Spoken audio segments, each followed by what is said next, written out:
नमस्कार दोस्तों, स्वागत है आप सभी का आपके अपने YouTube channel Shyam class study में। साथियों, आज की इस वीडियो में हिंदी के 37 अति महत्वपूर्ण प्रश्नों का प्रैक्टिस सेट लेकर के आए। प्यारे साथियों, अगर आप भी यूपी परीक्षा 2023 में सफलता हासिल करना चाहते हैं तो लगातार आपको प्रैक्टिस सेट करने होंगे। तो प्रैक्टिस सेट के जरिए से आप एक अच्छा स्कोर करके आ पाओगे। बिना प्रैक्टिस सेट की आप यूपी परीक्षा 2023 में अच्छा स्कोर नहीं कर पाओगे। प्यारे साथियों, आज के प्रैक्टिस सेट में आपको 37 में से कम 30 प्लस स्कोर तो हर हाल में करना ही। अगर आप 30 प्लस स्कोर नहीं कर पा रहे हैं तो आपकी तैयारी ठीक नहीं चल रही। अभी आपको और ज़्यादा मेहनत करने की ज़रूरत है। तो प्यारे साथियों, आज के इस प्रैक्टिस सेट को पूरा करिएगा। प्रैक्टिस सेट को पूरा करने के बाद आपको अपना स्कोर ईमानदारी के साथ कमेंट बॉक्स में शेयर करना है और बताना है कि आपने हमारे इस 37 अति महत्वपूर्ण प्रश्नों के प्रैक्टिस सेट में से कितने प्रश्न हैं जो सही किए और ये प्रैक्टिस सेट आपको कैसा लगा। प्रैक्टिस सेट पसंद आए तो वीडियो को आप लाइक कर देना। चैनल को आपने अभी तक सब्सक्राइब नहीं किया होगा तो चैनल को आप जरूर सब्सक्राइब कर लीजिएगा। इन्हीं सब बातों को ध्यान में रखते हुए शुरू करते हैं आज का अपना हिंदी के 37 अति महत्वपूर्ण प्रश्नों का ये प्रैक्टिस सेट। और इस प्रैक्टिस सेट को अपने सभी साथियों तक शेयर करना नहीं भूलना है।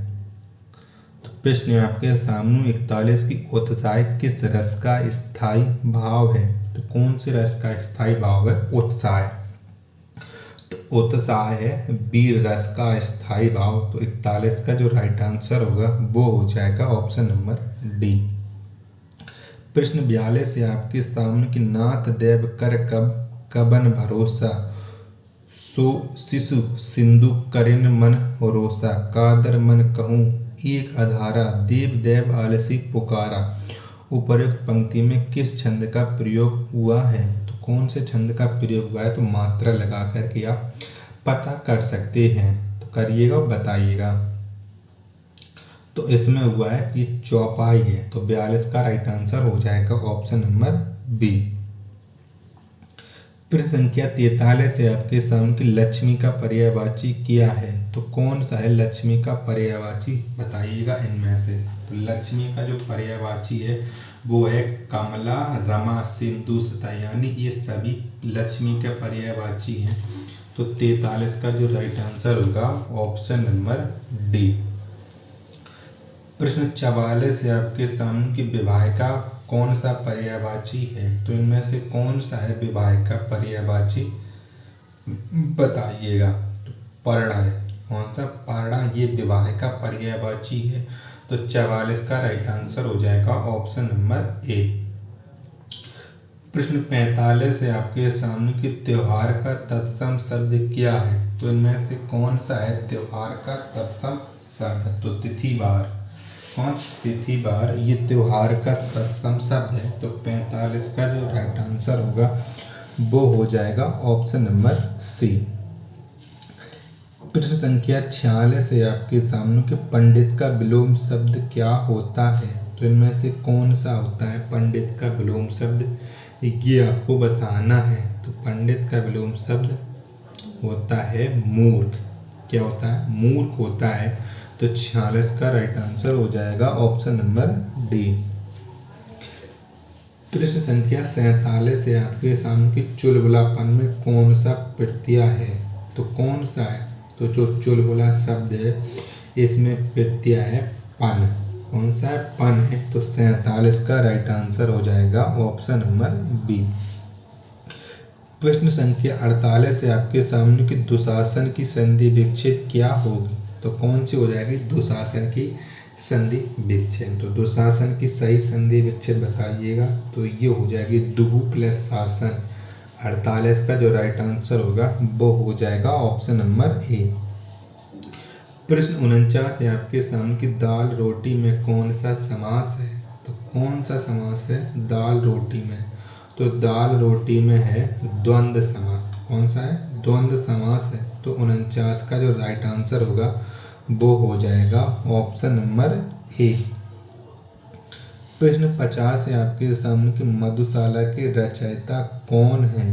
तो कौन है मधुशाला के रचयिता? तो इसके रचयिता हैं हरिवंश राय बच्चन, तो 50 का जो राइट आंसर बनेगा वो हो जाएगा ऑप्शन नंबर बी।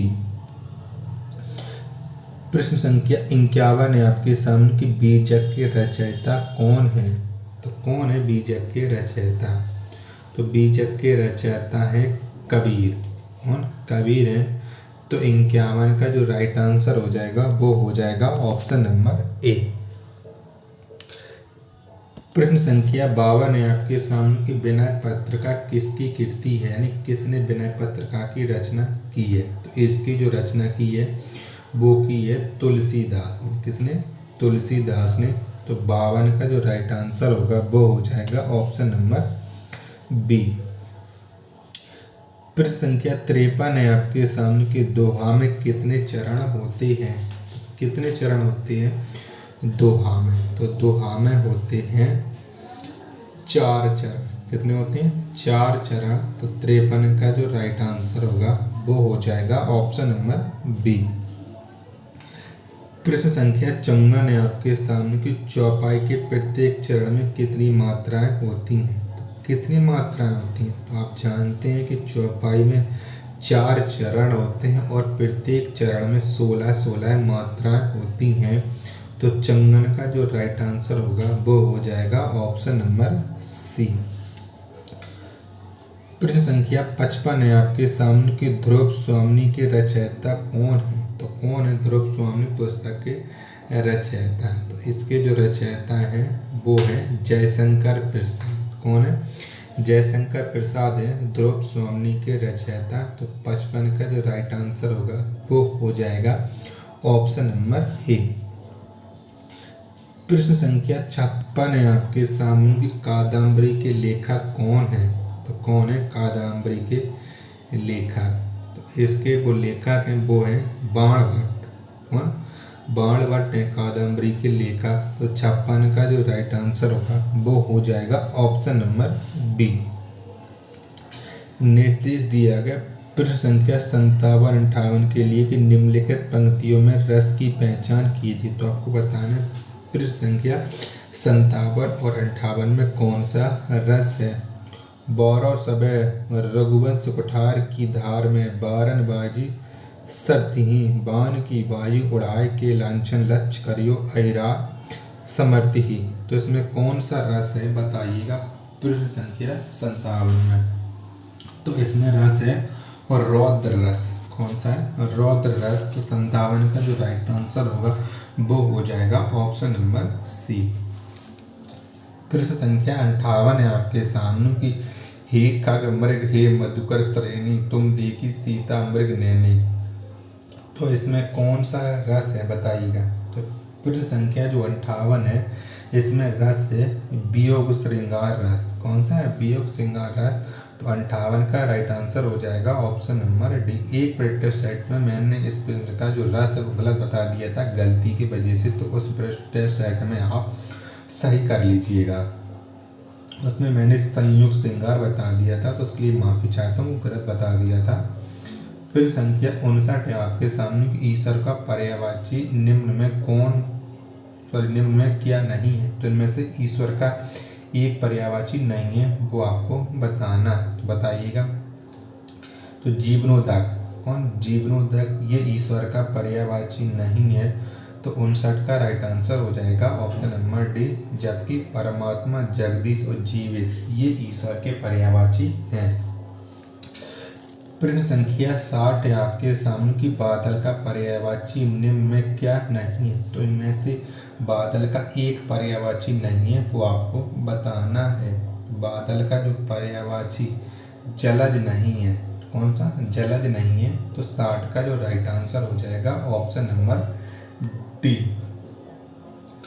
प्रश्न 61 है आपके सामने कि शक्ति का उपासक के लिए एक शब्द क्या होगा। क्या हो जाएगा शक्ति के उपासक के लिए एक शब्द। तो इसके उपासक के लिए एक शब्द हो जाएगा शाक्त। क्या हो जाएगा शाक्त। तो 61 का जो राइट आंसर हो जाएगा ऑप्शन नंबर बी। प्रश्न 62 है आपके सामने कि राजेश किस प्रकार की संधि का उदाहरण है। यानी आपको बताना है कि राजेश में कौन सी संधि है। तो कौन सी संधि। तो राजेश में होती है गुण स्वर संधि। कौन सी होती है? गुण स्वर संधि। और राज इसका जो संधि विच्छेद होता है वो होता है राज प्लस ईस। तो 62 का जो राइट आंसर होगा ऑप्शन नंबर ए। प्रश्न 63 है आपके सामने कि आजकल शब्द किस समास का उदाहरण है? तो कौन से समास का उदाहरण है आजकल? तो आजकल ये है द्वंद्व समास का उदाहरण। किसका है? द्वंद्व समास का उदाहरण। तो 63 का राइट आंसर हो जाएगा ऑप्शन नंबर डी।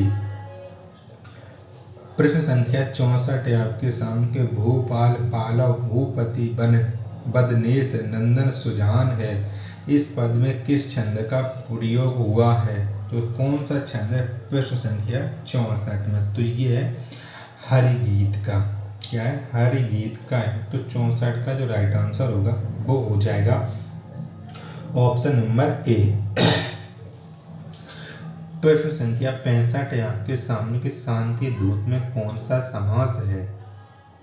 तो कौन सा समास है शांति दूत में? तो इसमें है तत्पुरुष समास। कौन सा? तत्पुरुष समास है शांति दूत में। तो 65 का जो राइट आंसर होगा वो हो जाएगा ऑप्शन नंबर सी।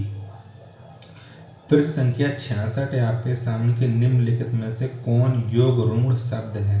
तो कौन सा है? तो इनमें से जो योग ऋण शब्द है वो है पंकज। है ना? पंकज ये योग ऋण शब्द है, बाकी ये सब ऋण शब्द है। तो 66 का जो राइट आंसर होगा ऑप्शन नंबर ए। प्रश्न संख्या 67 है आपके सामने कि जो आंखों से ना देखा जा सके के लिए एक शब्द क्या होगा?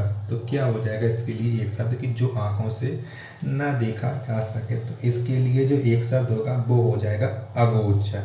क्या हो जाएगा? अगोचर हो जाएगा।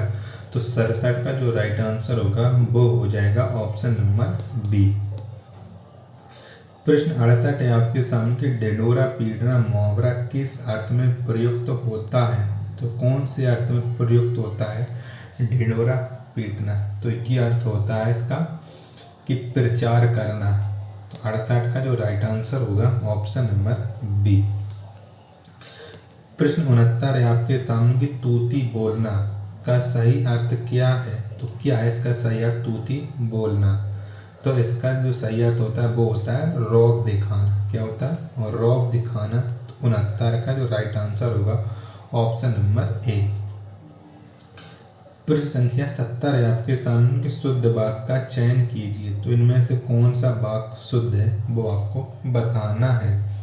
तो कल पाठ पढ़कर आइए, ये एक शुद्ध वाक्य है।